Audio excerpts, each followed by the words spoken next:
ఈ blasting deal కోసం భయంకరమైన డీల్ చెప్పు. ఇది మాత్రం ఒక బ్లాస్టింగ్ డీల్. హలో ఎవరివన్, దేశ్ రేవంత్. సో టాపిక్ ఏంటంటే పిక్సెల్ 6a ఒక ఓనర్షిప్ రివ్యూ. సో చాలామంది చాలా యూట్యూబర్స్ దీన్ని పిక్సెల్ 6a 18,000కి వస్తుంది, 18,500కి వస్తుంది అని హైలైట్ చేయన్నారు.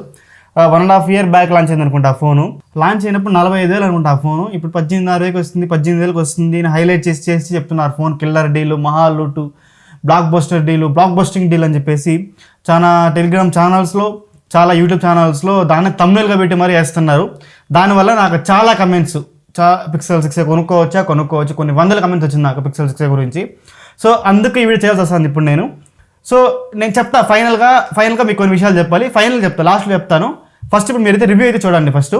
సో ఫస్ట్ క్వశ్చన్, మీ పేరు, మీరు ఎక్కడి నుంచి మాట్లాడుతున్నారు అండ్ మీరు ఫోన్ ఎప్పుడు కొన్నారు?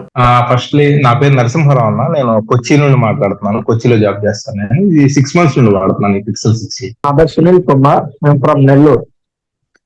పిక్సెల్ 6a కొనింది September last year. Next pixel 6a చూసుకుంటే మనకి ప్రాసెసర్ వచ్చేసి గూగుల్ టెన్సర్ ప్రాసెసర్ వస్తుంది అనమాట. 5 nanometer పైన బిల్డ్ అయిన ప్రాసెసర్ ఇది. మనకు తెలుసు పిక్సెల్లో వచ్చే టెన్సర్ ప్రాసెసర్ మనకి ఎగ్జినోస్ ప్రాసెసర్ ఒక రిప్లికా, జస్ట్ ఆర్కిటెక్చర్ చేంజెస్ తీసుకొచ్చేస్తుంటారు. సో ఓకే, మీకు ప్రాసెసర్స్ ఈ ప్రాసెసర్ గూగుల్ టెన్సర్ ప్రాసెసర్ ఒక డే టు డే లైఫ్లో కానీ ఇన్ కేస్ గేమింగ్ ఆడుతుంటే కానీ మీ ఎక్స్పీరియన్స్ ఎలా ఉంది? యాక్చువల్గా ప్రాసెసర్ అయితే డే టు డే లైఫ్ అయితే ప్రాబ్లం ఏం లేదు. ఫర్ సపోజ్ మనం కంటిన్యూస్ గా కెమెరా యూజ్ చేసినా, లేదంటే కంటిన్యూస్ గా గేమ్స్ అయినా పనికిరాదు అసలు ప్రాసెసర్. హీటింగ్ ఓవర్ హీట్ అయిపోతుంది. అంటే మనకు తెలుసు కదా, ఇది మనకి ఎగ్జినోస్ ప్రాసెసర్ ని కొంచెం మాడిఫై చేసి, కొంచెం ఆర్కిటెక్చర్ చేంజ్ చేసి మనకి టెన్సర్ చేశారు గూగుల్ వాళ్ళు. So day to day life okay, అంటే జనరల్ కాల్ యూజ్ చేయడానికి, లేదంటే వాట్సాప్ మెసేజ్ చేసుకోవడానికి, జనరల్ గా ఇన్స్టాగ్రామ్ డైలీ స్క్రోల్ చేసుకోవడానికి అయితే ఓకే. కానీ దానికి మించి కొంచెం లైట్, ఎగ్జాక్ట్ చెప్పండి లైట్ యూజర్స్ వరకు ఓకే. అంతకు మించి మనం పైకి వెళ్ళామంటే అసలు పనికిరాదు. ఫోన్ బాగా ఓవర్ హీట్ అయిపోతుంది, ఛార్జింగ్ కూడా బాగా డ్రైన్ అయిపోతుంది. ఇప్పుడు మొబైల్ డేటా మీద యూజ్ చేస్తే మనం మొబైల్ ని 4 hours స్క్రీన్ టైం వస్తుంది. కానీ మొబైల్ డేటా మీద యూజ్ చేసి హీటింగ్ ప్రాసెస్ కూడా ఎక్కువే, హీటింగ్ బాగా ఎక్కువ అవుతుంది. బిలో యావరేజ్ బై గేమింగ్ అయితే అసలు తీసుకోలేదు మొబైల్.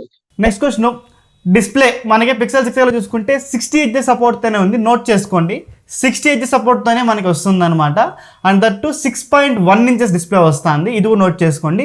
సో ఈ డిస్ప్లే మీకు ఎలా ఉంది experience? Display day to day లైఫ్లో వాడుతుంటే కానీ, ఇండోర్లో కానీ అవుట్డోర్లో కానీ, బ్రైట్నెస్ కానీ, సో ఎంటైర్ మీ ఎక్స్పీరియన్స్ ఎలా ఉంది డిస్ప్లే పైన? యాక్చువల్ గా ఇండోర్ విజిబిలిటీ చాలా బాగుంది డిస్ప్లే. ఎందుకంటే ఓఎల్ఈడి డిస్ప్లే. యాక్చువల్ 60 Hz అయినా నేను ఆల్రెడీ నా సెకండరీ డివైస్ ఐఫోన్ యూజ్ చేస్తాను నేను. సో నాకంత డిఫరెన్స్ అయితే తెలియలేదు ఫస్ట్ థింగ్. సెకండ్ థింగ్ వచ్చేటప్పటికి అవుట్డోర్స్కి వెళ్ళినప్పుడు బ్రైట్నెస్ కొంచెం పెంచుంటే బాగుండేది అనిపించింది. అప్పుడప్పుడు ఏమంటే చేయడం పెట్టి చూడాల్సి వస్తుంది, లేదంటే కొంచెం ఎక్కడ నీడకి వెళ్ళి చూడాల్సి వస్తుంది. సో సమ్ టైమ్స్ ఇంకోటి ఏమవుతుంది, ఇన్కమింగ్ కాల్ వచ్చినప్పుడు కూడా ఒకసారి బ్రైట్ గా ఉన్నప్పుడు పాకెట్ నుంచి బయటకు తీసినప్పుడు ఏంటంటే ఆ లైట్ సెన్సర్ మామూలుగా బయట ఎన్విరాన్మెంట్ డిటెక్ట్ చేసి అది షో అప్ అవడానికి 3 to 4 seconds అవుతుంది ఒకసారి, సమ్ రేర్ కేసెస్ లో. సో ఫుల్ అవుట్డోర్ కండిషన్ లో అయితే కష్టం. మన అవుట్ సైడ్ అయితే అసలు బ్రైట్నెస్ బిలో యావరేజ్. అసలు హోమ్ పర్పస్ లోనే యూజ్ చేసుకోవచ్చు మొబైల్ పిక్సెల్ 6a అనేది. నెక్స్ట్ బ్యాటరీ చూసుకుంటే మనకి పిక్సెల్ 6a వచ్చేసి 4410 mAh బ్యాటరీ వస్తుంది అనమాట. సో మీకు ఛార్జింగ్ ఎంత టైం వస్తుంది screen on time, in case data మీద వాడుతున్నా, వైఫై మీద వాడుతున్నా ఎంత టైం వస్తుంది screen on time. And more over charging ఎక్కడానికి ఎంత టైం పడుతుంది? మనకి 18 watt మాత్రం సపోర్ట్ చేస్తుంది పిక్సెల్ 6a. సో ఛార్జింగ్ ఎక్కడానికి ఎంత టైం పడుతుంది? అండ్ దట్టు మనకి బాక్స్లో ఛార్జర్ రావడం లేదు. నోట్ దిస్ పాయింట్, ఈ పాయింట్ అయితే నోట్ చేసుకోండి, బాక్స్లో ఛార్జర్ రావడం లేదు. అఫ్ కోర్స్ ఇది ఫస్ట్ థింగ్ ఏంటంటే, నేను ఎక్స్టర్నల్ మార్కెట్ లో ఇది ఛార్జర్ ఒకటి పర్చేజ్ చేశాను సపరేట్ గా. 1200 ఎంత తీసుకున్నారు ఆ టైంలో, అంత ఐడియా లేదు నా ప్రైస్ కూడా. సో సెకండ్ వచ్చేటప్పుడు నేను లైట్ యూజర్ కాబట్టి నాకు ఎస్ఓటి స్క్రీన్ ఆన్ టైం వచ్చేటప్పుడు దగ్గరగా ఒక 6.5 hours వరకు వస్తుంది. నేను కంటిన్యూస్ గా దీని మీద రిలే అయితే ఏది లైట్ యూజర్, ఎందుకంటే నాకు ఆఫీస్ వర్క్ ఉంటుంది, ప్లస్ నేను ల్యాప్టాప్ మీద రిలే అవుతాను. రెండు వచ్చేటప్పటికి ఐఫోన్ ఉంది నాకు కాల్స్ కి. సో నేను అది యూజ్ చేస్తాను. పర్సనల్ కాల్స్ కి ఫ్రీ టైమ్ లో ఇన్స్టాగ్రామ్ అంటే యూట్యూబ్ షార్ట్స్ వీటికి యూజ్ చేస్తాను కాబట్టి నాకు సరిపోతుంది. సో కంటిన్యూస్ గా దీని మీద రిలే చేయాలంటే కష్టం. ఇంకొకటి ఛార్జింగ్ ఎక్కడానికి వచ్చేటప్పటికి మీకు 1 hour 45 minutes, 1 hour 50 minutes పడుతుంది సమ్ టైమ్స్. మనం ఛార్జింగ్ మార్నింగ్ ఛార్జింగ్ పెట్టాలంటే ఒక 2 అవర్స్ కన్సిడర్ చేస్తారు ఖచ్చితంగా. 2 అవర్స్ తీసుకుంటుంది ఫుల్ ఛార్జింగ్. 2 అవర్స్ 10 మినిట్స్ తీసుకుంటుంది. మొబైల్ డేటా మీద యూజ్ చేస్తే మనకి స్క్రీన్ టైం వచ్చి 4 అవర్స్, 4 to 5 అవర్స్ అంతేను. వైఫై మీద అయితే మనకు ఒక 5 to 5.5 hours వస్తుంది స్క్రీన్ టైమ్. పిక్సెల్ 6 యొక్క డిజైన్ ఎలా ఉంది, బిల్డ్ క్వాలిటీ మీకు ఎలా అనిపించింది, బిల్డ్ క్వాలిటీలో ఇష్యూస్ ఏమైనా ఫేస్ చేస్తారా? So design and build quality పైన మీ ఎక్స్పీరియన్స్ చెప్పండి. ఫస్ట్ థింగ్ అయితే నేను 6 months బ్యాక్ ఫోన్ తీసుకున్న వెంటనే అసలు అన్బాక్సింగ్ టైంలో నేను అంటే నాకు ఆ టైంకి వచ్చేటప్పటికి కార్డ్ ఆఫర్స్ తో 26,000 ప్లస్ ఫోన్ ఎక్స్చేంజ్ చాలా తక్కువకి వచ్చింది ఆ టైంలోనే. సో ఆ టైం నేను అన్బాక్స్ చేసేటప్పుడు నేను చాలా ఎక్సైట్ అయ్యాను. అసలు ఆ ప్రైస్ రేంజ్ కి ప్రీమియం, అసలు మొత్తం అల్యూమినియం ఫ్రేమ్, ఆ గూగుల్ లోగో, ఏదైనా కాంపాక్ట్ ఫోన్ 6.1 ఇంచ్ స్క్రీన్, చాలా కాంపాక్ట్ అనిపించింది, చాలా లగ్జరీ, చాలా ప్రీమియం అనిపించింది ఫోన్ అయితే. అసలు బిల్డ్ క్వాలిటీ పరంగా అయితే చాలా బాగుంటది, అవుట్ స్టాండింగ్. రెండోది వచ్చేటప్పుడు డిజైన్ చాలా యూనిక్ డిజైన్ లో, అంటే కెమెరా సెటప్, అంటే కెమెరా ప్లేస్మెంట్ కానీ చాలా బాగుంది. బిల్డ్ క్వాలిటీ వైజ్ గా, డిజైన్ వైజ్ గా, డ్యూరబిలిటీ వైజ్ గా బెస్ట్ ఫోన్ అది.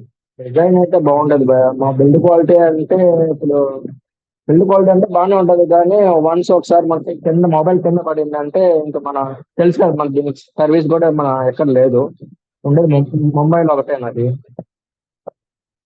ఓకే. బిల్డ్ క్వాలిటీ అంటే ఓకే ఓకే బాగుందని చెప్పుకోవచ్చు, కానీ దాన్ని మనం అంత జాగ్రత్తగా వాడుకోవాలి. పిక్సెల్ ఫోన్ కాబట్టి మన సర్వీస్ కూడా లేదు కదా. గూగుల్ పిక్సెల్ ఫోన్స్ మనకు గుర్తొచ్చేది యూఐ, క్లీన్ ఓఎస్ అనమాట. సో ఈ యూఐ యొక్క ఎక్స్పీరియన్స్ ఎలా ఉంది? ఆండ్రాయిడ్ ఒక ప్యూర్ యూఐ మనకు దొరికేది గూగుల్ పిక్సెల్ ఫోన్స్లో మాత్రమే. సో యూఐ యొక్క ఎక్స్పీరియన్స్ మీకు ఎలా ఉంది? డే టు డే లైఫ్లో వాడుతూ ఉంటే కానీ ఎలా ఉంది? మన బగ్స్ ఏమైనా నోటీస్ చేశారా?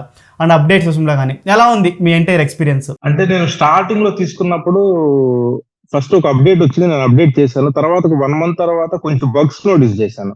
సమ్ టైమ్స్ యూట్యూబ్ ఓపెన్ చేసి పిఐపి స్క్రీన్ పెట్టినప్పుడు మళ్ళీ తీసేసినప్పుడు సెన్సార్ ఇష్యూ ఒకటి. సమ్ టైమ్స్ కాల్ చేసినప్పుడు కాల్ మెర్జ్ చేసి మళ్ళీ వాళ్ళని డిస్కనెక్ట్ అవ్వకపోవడం. ఇలా సమ్ టైమ్స్ ఏమంటే ఇంకా వేరే సిగ్నల్ రిసెప్షన్ సడన్ గా ఒక్కొక్కసారి మొత్తం సిగ్నల్ అంతా డౌన్ అయిపోయి మళ్ళీ రావడం. ఒక 1 month నేను ఫేస్ చేశాను ఆ దగ్గరగా. తర్వాత సెక్యూరిటీ బగ్ ఏది అప్డేట్ చేశారు, మొత్తం సెట్ అయిపోయింది. ఇప్పుడైతే ఏం లేదు, మామూలుగా చాలా లైట్ ఉంది. బగ్స్ అయితే నేనైతే ఏం నోటీస్ చేయలేదు. ప్రజెంట్ అయితే నేను బేటా ఏం రన్ చేయట్లేదు, ఆ స్టేబుల్ 113 లోనే ఉన్నాను. ప్రజెంట్ అయితే ఏం లేదు. యాజ్ ఆఫ్ నౌ ఈ మంత్ కి ఇప్పటి వరకు అయితే నాకైతే ప్రాబ్లమ్ ఏం స్మూత్ గానే ఉంది, బగ్స్ ఏం నోటీస్ చేయలేదు. యూఐ మాత్రం ఎక్స్పీరియన్స్ బాగుంటది భయ, అందులో డౌట్ లేదు. కానీ మనం ఆ ఫోన్ తీసుకోవాలంటే ఒకటే కెమెరా కోసం ఒకటే తీసుకోవాలి. కెమెరా కోసం అంటే మనం ఫోన్ తీసుకోలేం కదా, దానికి ఒక 25,000 పెట్టి తీసుకోలేం కదా భయ. కాబట్టి మనం ఆలోచించి, ఇప్పుడు ఏదో ఆఫర్లు అందరు చెప్తా ఉన్నారు 20,000 వస్తుంది, 18,000 వస్తుంది అని చెప్తా ఉన్నారు. 20,000 దానికి దేనికోసం పెట్టాలని ఒకసారి ఆలోచించాలి మనం తీసుకునేటప్పుడు. నెక్స్ట్ పిక్సెల్ ఫోన్స్ అంటేనే మనకు గుర్తొచ్చేది కెమెరా. సో ఫ్రంట్ కెమెరా కావచ్చు, బ్యాక్ కెమెరా కావచ్చు, ఫోటోస్ కావచ్చు, వీడియోస్ కావచ్చు. సో ఎంటైర్ మీ ఎక్స్పీరియన్స్ ఎలా ఉంది పిక్సెల్ ఒక కెమెరా పైన? కెమెరా కనుక మీరు కంటిన్యూస్ గా greater than 10 minutes greater than 15 minutes కనుక మీరు కంటిన్యూస్ గా యూజ్ చేస్తే, బ్రేక్ తీసుకోకుండా మనకు కెమెరా ఫోటోస్ కానీ వీడియో సెక్షన్ కానీ కనుక యూజ్ చేస్తే హీట్ స్టార్ట్ అవుతుంది. ఆ డ్యూరేషన్ కనుక పెరిగే కొద్ది ఏంటంటే ఓవర్ హీట్ అయిపోతుంది, చాలా హీట్ అయిపోతుంది. సెకండ్ థింగ్ వచ్చేటప్పటికి బ్యాక్ కెమెరా వచ్చేటప్పటికి one of the beautiful camera, చాలా బాగుంటుంది. అది డే లైట్ లో కానివ్వండి, పోర్ట్రైట్ షాట్స్ కానివ్వండి, చాలా వస్తుంది. సమ్ టైమ్స్ నేనేం నోటీస్ చేశానంటే, అరౌండ్ ఆఫ్టర్నూన్ టైమ్స్ లో కనుక మీరు ఫొటోస్ కనుక తీస్తే అదేమవుతుందంటే హ్యూమన్ ఫేస్ డిటెక్షన్ చేసేటప్పుడు బ్లాక్ అయిపోతుంది అంతా. రీసెంట్ గా మాకు ఇక్కడ ఓనం ఫంక్షన్ చెప్పారు, ఆ టైంలో మేము కొన్ని ఫొటోస్ తీసినప్పుడు ఏమైందంటే కొంచెం బ్లాక్ అయిపోతుంది అంతా. ఇండోర్ కెమెరాలో మరి సెక్యూరిటీ ప్రాబ్లమా, అంతకుముందు ప్రాబ్లం లేదు, మరి ఎట్లా అది సెక్యూరిటీ కదా, సారీ అది సాఫ్ట్వేర్ ఇష్యూ ఏదైతే అర్థం కాలేదు. ఇప్పుడు మామూలుగా ఇంకా వేరే day to day life camera అయితే చాలా బాగుంటుంది. ఆ ప్రైస్ రేంజ్ సెగ్మెంట్ లో అయితే అవుట్ స్టాండింగ్ కెమెరా అది. రెండోది వచ్చేటప్పటికి వీడియో రికార్డింగ్ వచ్చేటప్పటికి అబో యావరేజ్ అని చెప్తాను, అంత ఎక్స్ట్రాడినరీగా ఏమి ఉండదు, అబో యావరేజ్. ఏది 1080pలో 60 frames/second పెడితే, 60 FPS పెడితే, మళ్ళీ 4K 60 FPS మళ్ళీ బ్లాక్ అయిపోతుంది, అంత ఆడియో కరెక్ట్ గా రావట్లేదు, మొత్తం బ్లాక్ అయిపోయి కొంచెం అంత బాగా రావట్లేదు. మీరు చెప్పింది అయితే నిజం. కెమెరా అంటే దీంట్లో ఓన్లీ ఫోటోస్ వరకే భయ, నిజం అది మాత్రం. వీడియో మనం ఒక 5 నిమిషాలు వీడియో పెట్టా కానీ ఓవర్ హీట్ అయిపోతుంది మొబైల్, ఆటోమేటిక్ గా కెమెరా స్టాప్ అయిపోతుంది. కెమెరా స్టాప్ అయిపోవడం, మొబైల్ హీట్ అయిపోవడం, ఇదంతా ఓన్లీ కెమెరా ఫోటోస్ వరకే భయ. వీడియో కూడా లేదు గూగుల్ పిక్సెల్ లో, వీడియో కూడా అంత ఏం లేదు. ఫోటోస్ వరకే తీసుకోవచ్చు ఫోన్. ఫోటోస్ వర్క్ అంటే ఎవరు తీసుకోరు కదా ఇంకా ఫోన్ కన్సిడర్ చేయకూడదు అసలు. సో ఇది గైస్ ఆ పిక్సెల్ ఒక ఎక్స్పీరియన్స్. మీకు ఆల్మోస్ట్ ఈ రివ్యూ చూసినాకే అర్థమైపోయి ఉంటుంది. నీకు స్పెషల్గా కంక్లూజన్స్ చెప్పాల్సిన అవసరం అయితే లేదు. సో బట్ చెప్తాను చూడండి, 20 కాదు 10,000లో వస్తే కూడా పిక్సెల్ 6a ఫోన్ వేస్టే నన్ను అడిగితే. ఎందుకంటే చెప్తా చూడండి, మెయిన్ నెగిటివ్ ఏంటంటే 18 వాట్ ఛార్జింగ్ ఎక్కుతుంది. ఇంకొకటి 60 ఇంచెస్ ప్యానల్ వస్తాను. 2023 ఎండింగ్లో ఉన్నాం మనము. 18 వాట్ ఛార్జరు, 60 ఇంచెస్ డిస్ప్లే, అది చిన్న ఫోను. అండ్ దట్టు ఫోను మనకి ఫొటోస్ కోసం అన్నారు, ఏదైతే ఉందో కెమెరా కోసం అన్నారు కదా. సో వీడియోస్కి మనకు పనికిరాదు పిక్సెల్ ఫోన్. ఆ ఫోన్ అసలు పనికి రావడం లేదు వీడియోస్కి. 10 నిమిషాలు కెమెరా ఆన్ చేస్తే నెక్స్ట్ 11th మినిటే ఆటోమేటిక్గా షట్ డౌన్ అయిపోతుంది పిక్సెల్ ఫోన్స్లో కెమెరాస్ అయితే. సో ఫొటోస్కి అయితే ఓకే, కానీ వీడియోస్కి పనికి రావడంలే. అండ్ వాళ్ళే హైలైట్ చేస్తున్నారు కెమెరా. ఆ కెమెరా నువ్వు 10 నిమిషాలు యూస్ చేయకపోతే అది ఎంతవరకు కరెక్ట్ అనేది నాకైతే అర్థం కాలే. ఇంకొకటి ఓవర్ హీటింగ్ ఇష్యూస్, భయంకరమైన హీటింగ్ ఇష్యూస్. అసలు కొంతమందికి అయితే 4 గంటల సేపు కూడా స్క్రీన్ టైం రాలేదని రిపోర్ట్ చేస్తున్నారు అనమాట. ఇదైతే నాకు పాజిటివ్గా అనిపించడం లేదు. 20,000లో లాంచ్ అయినా కూడా వేస్ట్ అనేది నా ఒపీనియన్. మహాలోటు, కిల్లర్ డేలు ఎన్ని మాటలు చెప్పినా 20,000లో దీన్ని కన్సిడర్ చేయొద్దండి. ఇంకా వాళ్ళకి నేను ఏం చెప్పాలా, ఎన్నిసార్లు చెప్పాలా నాకు అర్థం కాలేదు. కొంచెం మతి ఉండి మాట్లాడుతున్నారా, బుద్ధి ఉండి మాట్లాడుతున్నా నాకు అర్థం కాలే. కొంచెము నేను మళ్ళీ చెప్తున్నాను, డీల్స్ పోస్ట్ చేసేటప్పుడు వాళ్ళు జాగ్రత్తగా పెట్టుకొని పోస్ట్ చేయండి. మళ్ళీ చెప్తున్నా ఓకేనా. సో ఫైనల్గా అయితే ఏ టెక్ రివ్యూవర్ అయినా కూడా పిక్సెల్ 6a రికమెండ్ చేస్తే దయచేసి కొనకండి. వాళ్ళు హైలైట్ చేస్తారు కావాల్సిన దానికే 18,000లో వస్తుందని చెప్పేసి. బట్ ఇన్ని problems. Point number 1 heating issues ఉంది. Point number 2 Google tensor processor మనకు అట్లా అసలు ఆప్టిమైజేషన్ ఇష్యూస్ చాలా ఉంది. పాయింట్ నెంబర్ 3 18 వాట్ సపోర్ట్ చేస్తుంది ఛార్జర్, అది కూడా బాక్స్ ఛార్జర్ రావడం లేదు. And main point number 4 service center. Only ముంబైలో మాత్రం ఉంది మన సర్వీస్ సెంటరు. పికప్ మీకు ఏమైనా ఫోన్ ఇష్యూ అయితే పికప్ అండ్ డ్రాప్ కూడా నువ్వే డబ్బులు పెట్టుకోవాలి. 500 కావచ్చు, 1000 రూపాయలు కావచ్చు. పికప్ అండ్ డ్రాప్ కూడా నువ్వే డబ్బులు పే చేయాలి. పికప్ అండ్ డ్రాప్ సర్వీస్కి కూడా అదొకటి మైండ్లో పెట్టుకోండి. అండ్ ఇంకొకటి ఛార్జర్ బాక్స్ రావడం లేదు. 18 వాటే ఇస్తున్నారు. ఛార్జింగ్ ఎక్కడానికి అంత టైం పడుతుంది. 60 ఇంచెస్ ప్యానల్ వస్తుంది. ఇన్ని నెగిటివ్ పాయింట్స్ పెట్టుకొని 20,000 నువ్వు కొనుక్కోవాలన్నా. లాట్ బెటర్ ఫోన్స్ ఉంది 20,000 ఈ రోజుల్లో మనకి. నిన్న లాంచ్ అయిన ఫోన్ మోటో ఎడ్జ్ 40 నియో, ఒక అద్భుతమైన ఫోన్. కానీ కర్వ్డ్ స్క్రీన్తో లాంచ్ అయింది. చాలా అద్భుతమైన phone. IP68 water resistant, 68 what charger, చాలా అద్భుతమైన ఫోను. ఆన్ పేపర్ స్పెక్స్ పని చెప్తున్నా, రివ్యూస్ ఆయన చూద్దాము. బట్ దీంతో కంపేర్ చేసుకుంటే ఆ ఫోన్ లాట్ బెటర్. సో దీనికి ఎందుకు ఇంత ఓవర్ హైప్ ఇస్తున్నా నాకు అర్థం కాలేదు. ప్లీజ్ దీనితో స్కిప్ చేయండి. సో మీరు ఆలోచించండి, 45,000 లాంచ్ అయిన ఫోన్ 20,000కి వాళ్ళే ఎందుకు ఇచ్చేస్తున్నారు? అదొక పాయింట్ మీరే నోటీస్ చేసుకొని మీరు ఆలోచించుకోండి. ఒకరికి 2 సార్లు రివ్యూస్ చూడండి, వెళ్ళి వేరే రివ్యూస్తో కూడా చూడండి. అండ్ ఇంకోటి, దీనివల్ల ఎవరికి ప్రాఫిట్ అంటే యూట్యూబర్స్కి. సో మీరు ఆ లింక్స్ క్లిక్ చేసి కొనడం వల్ల ఆ మెయిన్ ప్రాఫిట్ వాళ్ళకు మాత్రమే. వాళ్ళందుకే ఓవర్ హైప్ చేస్తున్నారు. నేను మళ్ళీ చెప్తున్నా, వాళ్ళు మారరు, మీరు మారాలి. మీరు మారితే వాళ్ళు మారుతారు ఆటోమేటిక్గా. దాన్ని మనం ఏం చేయలేము, ఓకేనా. అండ్ ఇంకొకటి, మంది టెలిగ్రామ్ గ్రూప్ ఉంది, అది డిస్కషన్ గ్రూప్.